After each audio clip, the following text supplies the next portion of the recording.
हमारा देश भारत धार्मिक देश है, धर्मनिरपेक्षता वाला देश है। यहाँ पर सभी धर्म, सभी लोग अपने अपने धर्म को मान सकते हैं और सबका अलग अलग अपना अपना विचार होता है। यही हमारी देश की खासियत है और यही खूबी है।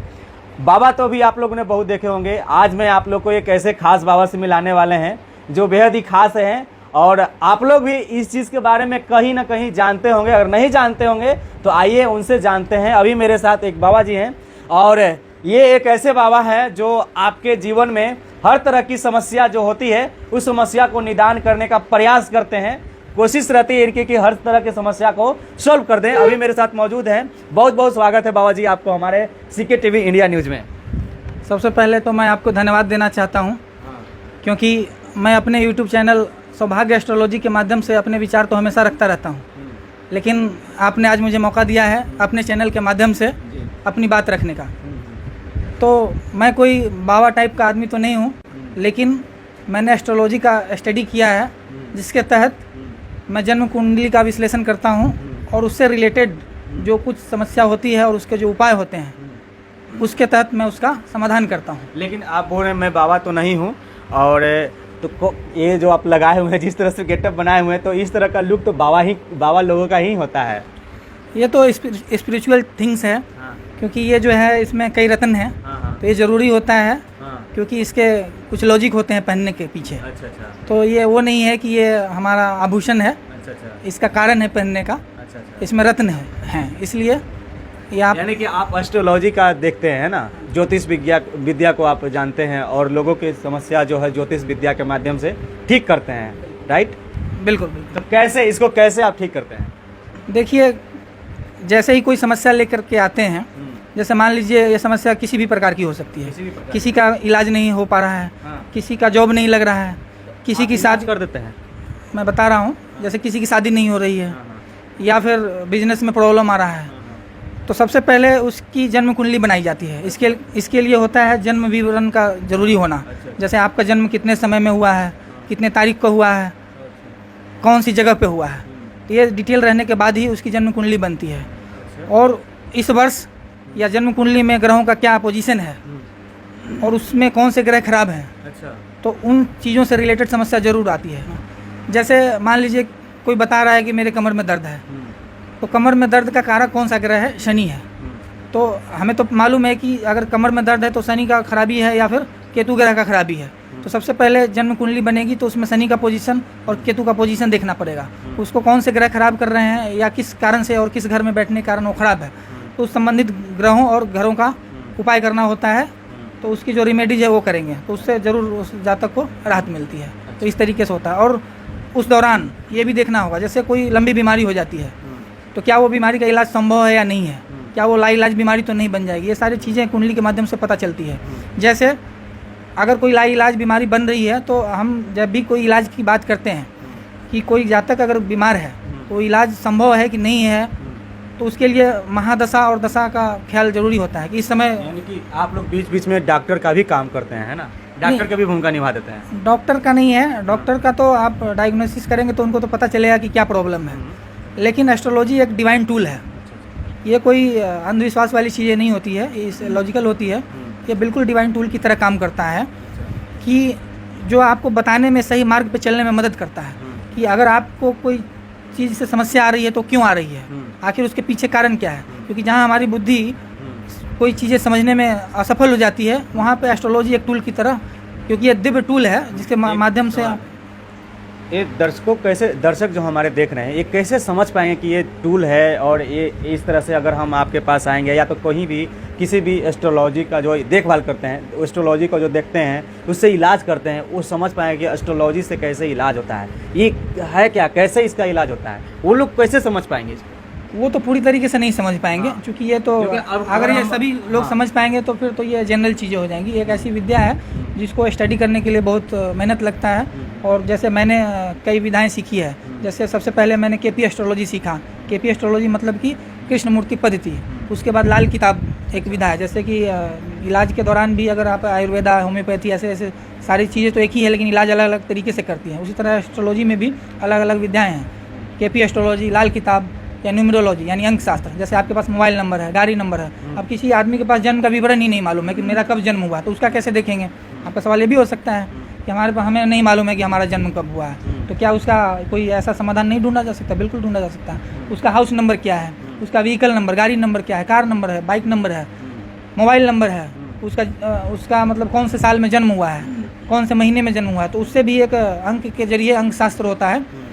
तो आपके सिर्फ मोबाइल नंबर से भी बहुत जानकारी प्राप्त की जा सकती है। ये जो है थोड़ा ये भी बता सकते हैं कि जो ये तो जन्म हुआ, जन्म प्रमाण पत्र की बात हो गई, लेकिन कोई बीमार पड़ा तो कोई बोलता है मेरा पेट दर्द कर रहा है, कोई बोलता है मेरा सर दर्द कर रहा है, कोई बोलता है कि मेरा पीठ दर्द कर रहा है, कोई सबका अलग अलग समस्या है। तो ये बीमारियों को कैसे ठीक किया जा सकता है, ये आप कैसे मतलब ठीक करते हैं? ये देखिए, अभी सभी ग्रहों के कारकत्व होते हैं। जैसे अगर आपके पैर में दर्द है तो इसका मतलब कि केतु खराब है।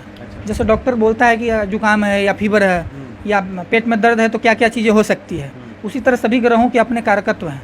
अभी किसी के सिर में दर्द हो रहा है, किसी के ब्लड में इन्फेक्शन है, तो हर चीज़ का एक कारकत्व है। जैसे अगर किसी को डेंगू बुखार हो रखा है तो इसका मतलब कि अगर आपने भी थोड़ी बहुत जानकारी रखी होगी तो ब्लड के प्लेटलेट्स डाउन होने की वजह से होता है। तो एस्ट्रोलॉजी में भी ऐसे ही है, ब्लड का कारक है मंगल ग्रह। तो जैसे ही अगर आपको बताया जाए कि इसको डेंगू है, इसका मतलब डॉक्टर तो ये बोलेगा उसका प्लेटलेट्स डाउन है, लेकिन एस्ट्रोलॉजी की भाषा में हम बोलेंगे इसका मंगल जरूर प्रॉब्लम में है, यानी कि मंगल ग्रह से रिलेटेड इश्यूज है, तो हम मंगल को ठीक करेंगे। इस दरमियान वो डॉक्टर के सलाह लेंगे ज़्यादातर कि आपके सलाह लेंगे? हम बोलेंगे दोनों सलाह लेना है। क्यों?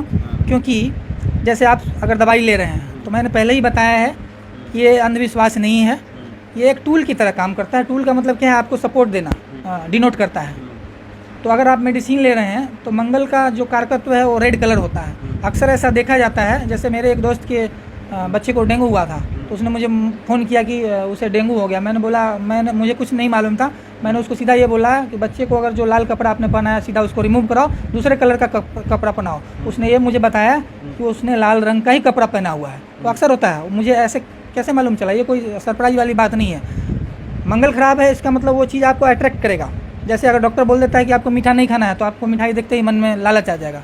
ठीक उसी तरह जो ग्रह खराब है उससे रिलेटेड चीज़ें आप करते ही रहते हैं, वो अपने आप आपके पास चल के आएगा। अगर आपको लाल रंग वर्जित है तो आपको लाल ही पसंद आएगा, तो तुरंत उसने लाल कपड़ा हटा के दूसरा कलर पहनाया, तो वो एक सपोर्ट होता है। मेडिसिन लीजिए, आप इलाज कराइए, लेकिन ये टूल की मदद करने से आपको हर चीज़ में उसका ज़्यादा फायदा मिलता है। यानी कि ये जो इलाज कराते हैं, जो पेशेंट होते हैं, वो लोग भी ये समझते हैं कि एस्ट्रोलॉजी से इस तरह से ठीक होता है। जो आप बताते हैं वो लॉजिकल होता है, यानी कि लॉजिकल तरीके से आप लोगों को इलाज करते हैं, ताकि दर्शक जो होते हैं या दर्शक बोलें या जो पेशेंट होते हैं उनको भी समझ में आता है, जो इस चीज़ से पीड़ित होते हैं।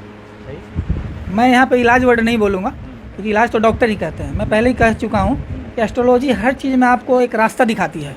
टूल का काम है आपको सहायता देना। जैसे आप पढ़ाई कर रहे हैं, हो सकता है आप अपने शहर में पढ़ रहे होंगे, हमारा जो जन्म स्थान है हम वहीं पढ़ रहे हैं, लेकिन एस्ट्रोलॉजी में जन्म कुंडली में ऐसे योग बन जाते हैं। जैसे अगर एजुकेशन का भाव जो हम विचार करते हैं वो चौथे घर से होता है, अगर उसमें 12वां घर कनेक्ट हो जाएगा तो 12वां घर विदेश है, या फिर विदेश कहने का मतलब होता है कि जन्म स्थान से दूर। अब मान लीजिए आप अपने जन्म स्थान में पढ़ रहे हैं तो आपका पढ़ाई निश्चित ही डिस्टर्ब होगा, आप कितना भी कोशिश कर लेंगे। क्यों ऐसा होगा? क्योंकि आपके उस प्लेनेट की पोजीशन में ये बता रहा है कि इस बच्चे की पढ़ाई जन्म स्थान से दूर होनी है, या कोई कैरियर सेट करना हो तो विदेश में कर सकता है। और वैसे कंडीशन में आप अगर घर में कर लेंगे तो आपको कभी भी वो जॉब सेटिस्फेक्शन नहीं मिलेगा और आपको हमेशा ही चेंजिंग का विचार आएगा, आपको एजुकेशन में डिस्टर्बेंस आएगा। आप साइंस लेके पढ़ना चाह रहे हैं, फिर आपको अचानक मन में आएगा कि आर्ट्स ले लेते हैं। ऐसा होता भी है कि आप 1 साल पढ़ने के बाद सब्जेक्ट चेंज कर लेते हैं। तो ऐसा क्यों होता है? क्योंकि आप उस चीज़ को समझ नहीं पा रहे हैं, क्योंकि आपको उतना मालूम भी नहीं है। तो आप उस कंडीशन में अगर इस तरह की हेल्प लेते हैं तो वहाँ पे आपको यही सलाह दी जाएगी कि आप जन्म स्थान सबसे पहले छोड़ दीजिए। कई लोगों को क्या होता है कि घर से कोई ऑफिस चला रहे हैं, वो उनको सूटेबल नहीं होता है, जैसे ही ऑफिस को आप दूसरे शहर में शिफ्ट कर दीजिए आपका काम चल जाता है। तो ये सहायता की बात कर रहा हूँ। इलाज तो एक डॉक्टरी वर्ड है, इलाज का मतलब आप जैसे किसी का नौकरी नहीं लग रहा तो उसको इलाज हम नहीं बोल सकते हैं। उसका नौकरी क्यों नहीं लग रहा है, उसको किस दिशा में पढ़ाई करना चाहिए, उसको कोई तो वर्ड होगा जो बोल सकते हैं। हाँ, तो वो बोलते हैं एस्ट्रोलॉजिकल हेल्प, मार्गदर्शन। क्योंकि उसको इलाज बोलना उचित नहीं है। और मैं पहले ही बोल चुका हूँ, मैं कोई बाबा नहीं हूँ। है कि अगर कोई किसी को अगर शादी नहीं हो रहा होगा, जैसे कि आपके भाषा में बोल रहे हैं हम अपना एस्ट्रोलॉजी के माध्यम से ठीक करते हैं, तो किसी का अगर शादी नहीं हो रहा होगा, बहुत सारे लोगों को ये समस्या होता है कि हमारे शादी नहीं हो रही है, शादी के लिए अगर कोई गेस्ट आ भी रहे हैं तो ठीक नहीं हो पा रहा है, चले जा रहे हैं, तो उसको आप कैसे निदान करते हैं? ये समस्या भी आपके पास आता ही होगा। ये सबसे बड़ी समस्या है। शादी ना होना इससे भी ज़्यादा बड़ी समस्या है शादी का टूटना।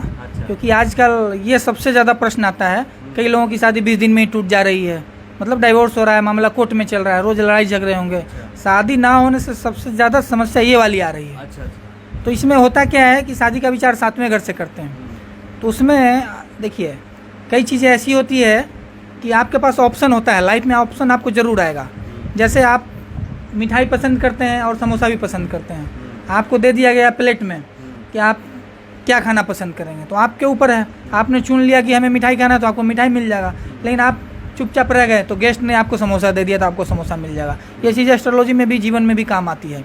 आपके पास जीवन में ऐसा मौका आएगा कि जैसे अगर 7वें घर में राहु का संबंध बन जाता है तो वो जनरली इंटर रिलीजन या इंटर कास्ट शादी को दर्शाता है, और जीवन में आपको ये ऑप्शन भी आएगा।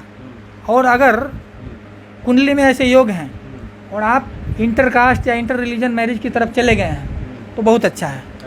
लेकिन यहाँ पे आदमी उल्टा चला जाता है, घर परिवार के विरोध के कारण या सामाजिक बंधनों के कारण।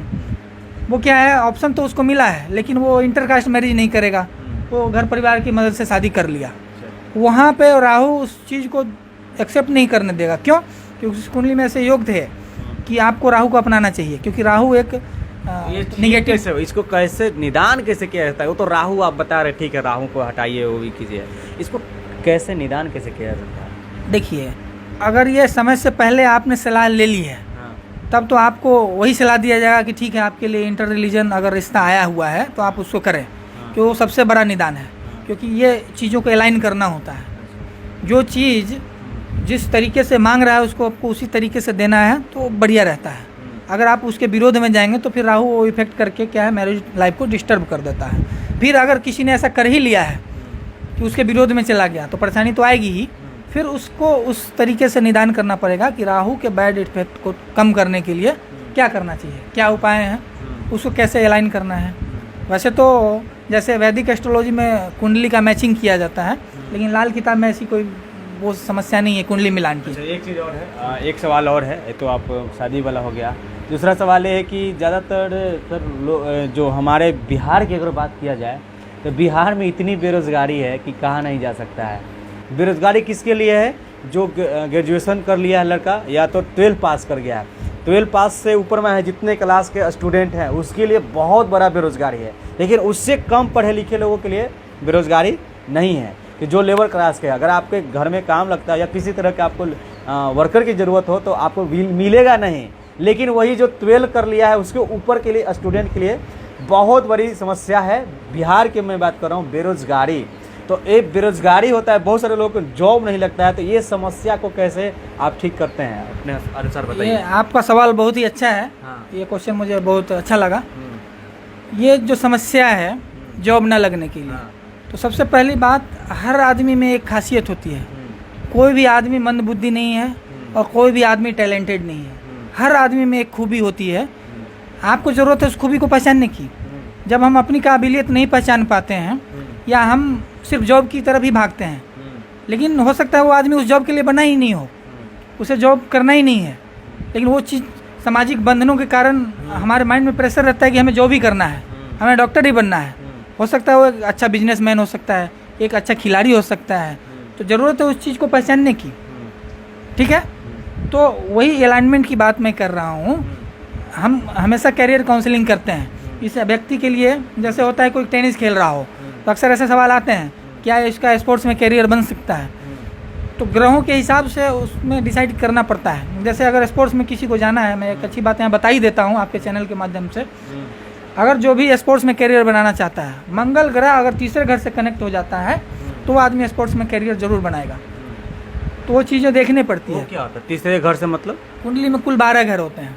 1 से लेकर 12 घर। अच्छा तो तीसरा घर क्या है, श्रम, जो शारीरिक श्रम होते हैं। अच्छा अच्छा और मंगल क्या है, ऊर्जावान ग्रह माना जाता है। अच्छा। तो किसी भी स्पोर्ट्स को खेलने के लिए आपको बहुत ज़्यादा एफोर्ट की ज़रूरत होती है, शारीरिक श्रम और ऊर्जा भी चाहिए, तभी आप कोई भी गेम खेल सकते हैं। बिना अच्छा। ऊर्जा और बिना श्रम के नहीं खेल सकते हैं। तो वैसी चीज़ें जब उससे कनेक्ट होगी और किसी के माइंड में आ रहा है कि हमें स्पोर्ट्स में करियर बनाना है, तो सबसे पहले मंगल को देखा जाएगा, उसकी पोजीशन क्या है।